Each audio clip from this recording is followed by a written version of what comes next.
Ratings are in for AEW Dynamite and NXT this week. This is from Showbuzz Daily. AEW finished 7th overall for the night. Dynamite drew 850,000 viewers, up from last week's 764,000 viewers. They finished 17th overall last week. Dynamite was live at Daly's Place in Jacksonville, Florida. It featured Pac's return and the Moxley and Omega signing. Clearly, the drop-off from the news had something to do with it, and we'll get to that in a minute. NXT drew 638,000 viewers, which was slightly up from last week's 632,000 viewers.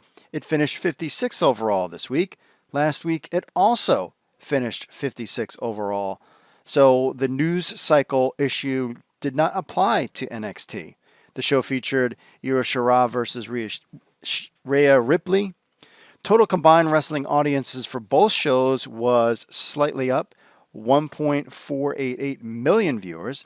It was 1.396 million viewers last week. Based on the ratings, it looks like things are returning to normal. News programming wise, news programming only topped 7 of the top 15 spots. CNN, interestingly enough, taking 5 of those 7. What's interesting to me is that Fox News has basically dropped off big time since the election. Now, one could say it's because of the Donald saying stop watching Fox News, or more than likely because those viewers haven't gone anywhere else. I don't see any other news programming creeping up out of the top 150. I personally think Fox News sucks, and as this is coming from a former avid Fox News watcher, I think what happened is the audience got disappointed and thought things were going to turn one way, and it didn't. And between the Donald and the results, they just kind of bailed.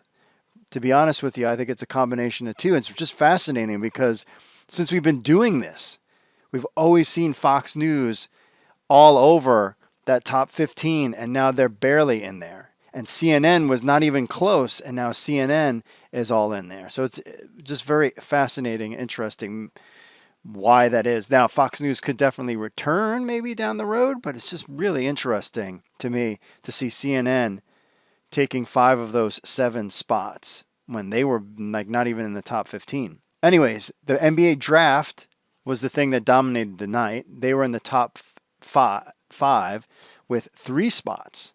All about the NBA draft.